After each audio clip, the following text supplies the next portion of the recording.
Rewind. Hello, Taurus. Welcome to your December 2017 reading. My name is Camille, and you are watching Millennial Tarot. Thank you so much for subscribing and liking and leaving comments below, and if you haven't, please do so. I want to take this time to say that I will be doing $5 readings, continuing to do that. I have had some readings in the past few months that have been very successful, both for me and for the other people. I just like helping people. So if you want to do that, gift yourself a little treat, a little $5 treat, or someone else, then you can go ahead and email me below. The description box will have all the information. I'm going to start these readings off with a little bit of astrology, so hang in with me. I just think it's important to marry astrology to tarot since we're doing tarot based on the sign, so it only makes sense to, So you have the sun in Sagittarius until the 21st, and Sagittarius rules travel and unity, being stronger together and building those bridges. Sagittarius is also about philosophy, it's about higher-mindedness, it's about higher consciousness. But it's also that fiery party sign. So coming out of Scorpio season, this could be the levity and the celebration and that cheerfulness that we need because Scorpio was a mess. We have Mercury entering Capricorn on the 2nd, and it will stay there until February 7th, 2018. It's also going to be going retrograde from December 3rd until December 22nd. Whenever Mercury goes retrograde, it's the most feared retrograde. Even people who don't know about astrology know about Mercury retrograde. So when it goes retrograde right before the holidays, I would just encourage you to make sure all your ducks are in a row. If you have to order something online, really follow it and be after it and check that shipping and tracking and all that stuff, because Mercury rules that type of information technology and communication and delivery and anything that has to do with mechanics and machinery. So just keep that in mind as you're doing your Christmas shopping. Saturn is going to be moving into Capricorn until 2020. This, for me personally, is my Saturn return, but it's all good because Saturn is very much at home in Capricorn because it's Capricorn's ruler. So what this means is that Capricorn always rules discipline, rigidities, and following the rules and doing things right and doing things slowly and just being methodical and all that stuff. So when Saturn moves into Capricorn, it's going to crystallize on all that type of Capricorn energy and kind of make it heavier and more noticeable for everyone. Capricorn rules the 10th house of your career. It's that 10th house that's your midheaven. It's status and all that.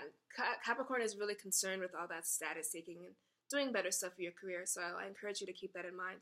The super full moon is going to be happening in Gemini on December 3rd.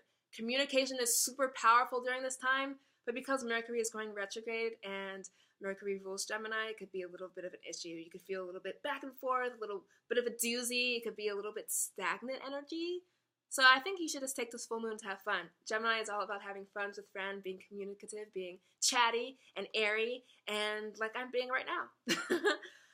We have Mars entering Scorpio on the 9th. So Mars is the last planet to enter Scorpio because everyone knew about Jupiter and Scorpio. It really unleashed these big, bold secrets. And so Mars will be there, finishing up in Libra, sweeping up the floors in Libra, like doing all that stuff, and moving with its friends into Scorpio. And it will give us that last drive, that last vigor, that last energy to get to the bottom of things, to get to the bottom of any emotions that you've been feeling, any secrets that have been weighing on your mind, just something that you feel unresolved and unfinished. Mars is going to help you do that final dive in Scorpio to get to the bottom of it.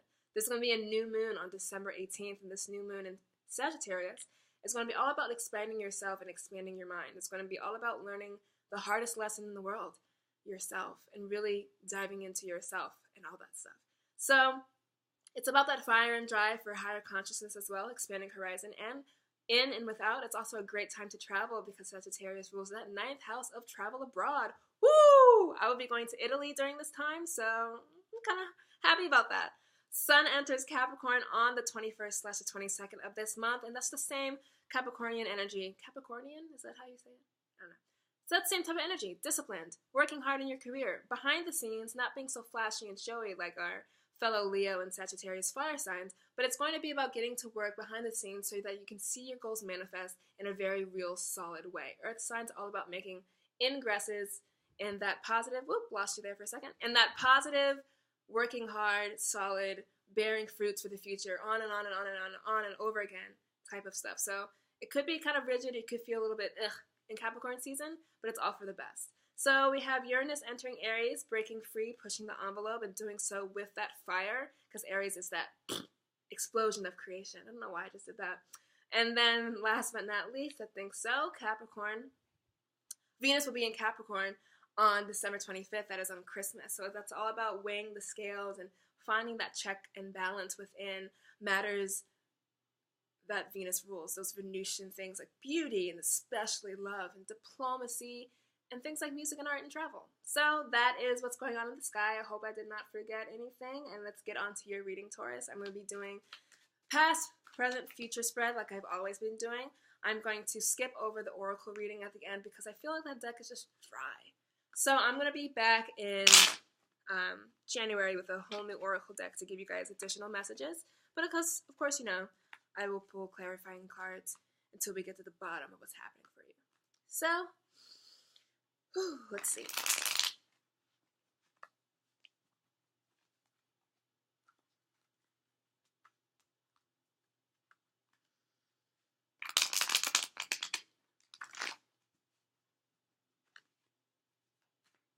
Forgot to mention any planets or anything that's going on the house cusp for your 10th house. That is Capricorn's domain. So any planets you have there will be juiced and fired up by this Capricornian energy that is going to be taking over towards the end of December.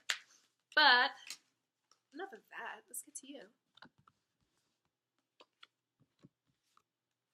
So in the recent past, we have the Page of Pentacles. I feel like this is you because you, Taurus, are the first earth sign and little babe page here.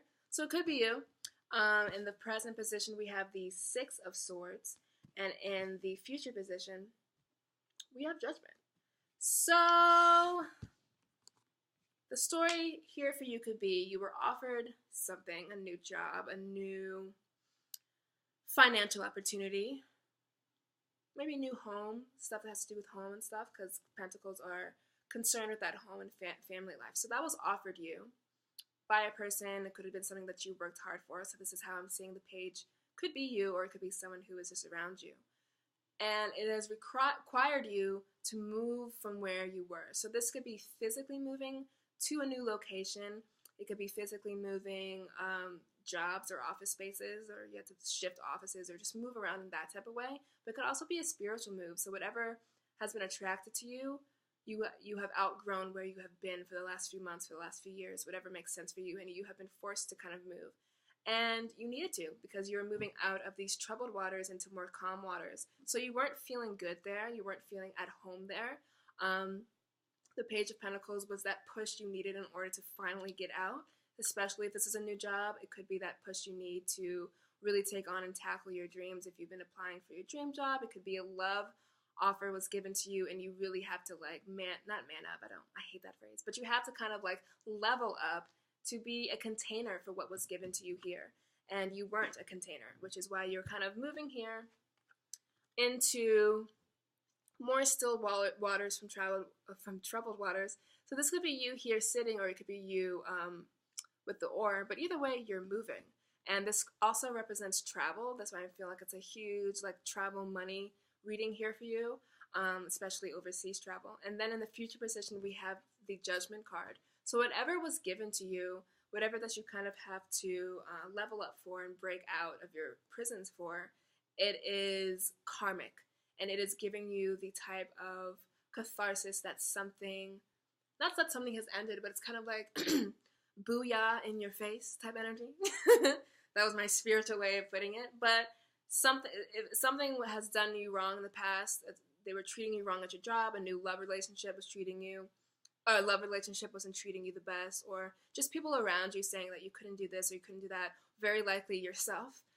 It could be like, whoa, the judgment is here. This is resurrection and things finally being put to dead, old thought patterns being put to dead, whatever opinions and thoughts that people had about you that were incorrect are put to dead. So let me look here at the, I always like to give additional meanings for my notes. So, Judgment card is about super karmic. It's about revisiting past and making peace. It's a resurrection and it is a cleansing. It is about final decisions. It is about a new outlook on life and moving past your past and moving forward. And you can't leave, you have to leave, I should say. You can't leave without accounting for your past and you have to leave the past behind. So those two ideas of kind of reconciling and rumbling with whatever this initiative that was given to you, whatever troubled waters you're coming out of, you have to kind of wrestle with that. But to know that it's over, to know that those struggles are over, especially because you were given this new opportunity, and then here, healing and cleansing, and then you moving out of it. There's heavy themes of you having to become a different type of person and having to let go of any type of weight that was dragging you down in order to get what you rightfully deserve. This is also could be what is coming to you. So if you feel stagnant and stuck in any area of your life, this speaks to the fact that, you know, if you're in any type of pause and you want something, you could take this time to reconcile with any past thoughts or any baggage that might be holding you back, but also just to say that the universe is here to offer you something. And then one more thing about the Page of Pentacles is that it's the slowest moving page, and that Pentacles are more about long-term success and about long-term efforts in order to feel solid and at peace. So this night might not be like an overnight type of, oh my God, I got this dream job or I got this dream relationship. Certainly not. But little kernels of things that are pushing you into another direction, pushing you to move forward out of these troubled waters into more still waters, and to have your day in the sun kind of has been offered to you, even if it's not the biggest of things. So let's clarify this. Ooh.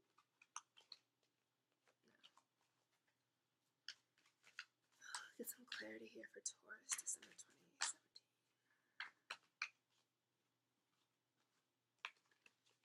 Let me do a real shuffle here.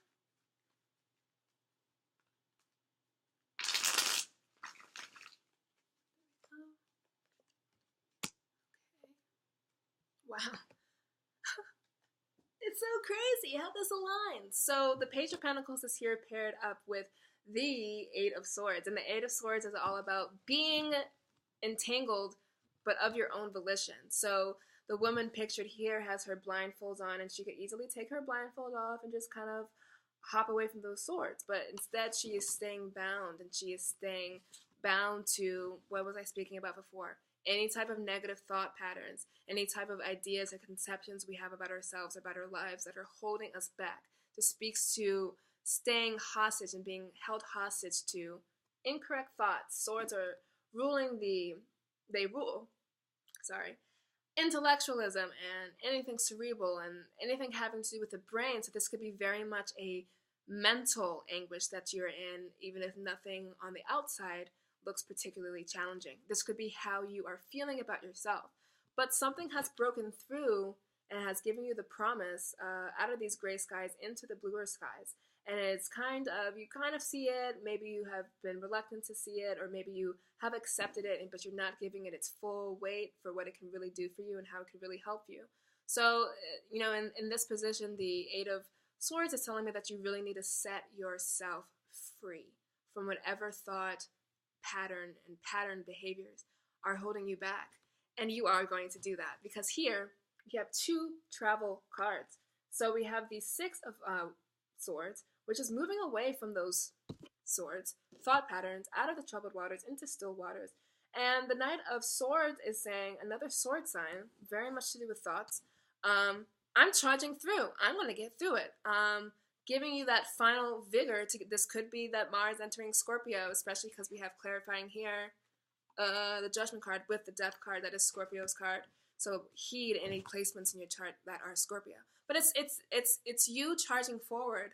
And these speak to two different speeds. So this guy is kind of taking his time out of troubled waters. And the Knight of Swords is like pushing through it. So this could speak to a different type of Tauran, different types of people watching how you are going to choose to get through the difficult times that you deserve to be out of and that you may have been self-imposing. The Knight of Swords is also the charge of a new idea, the charge of a new thought, the charge of a new beginning, but beginning in your mind, beginning with your thoughts. So the Knight of Swords with the Six of Swords here really just speaks to me. You're changing a thought pattern. You're moving forward out of feeling stuck and out of feeling bound into what is promised for you. And then clarifying the Judgment card, we have the Death card. And this is so apropos because in the Judgment card, we have these three bodies that have come back from the dead. That's kind of like your past. And then you have the death card saying you need to be put to death finally and forever. So whatever has been, just weighing on you, you need to kill it. Please die. You need to just let it go. And death is all about rebirth. It's all about regeneration. It's all about rising from the ashes as the phoenix. You have it within you to do this, but this reading is signaling to me, you need to do it, but you're feeling stuck.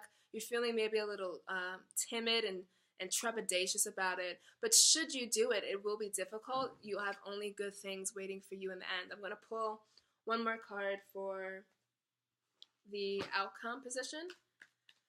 So, yeah. It just flew out. I have to honor it. It's the most beautiful card in the deck. It's the Lovers!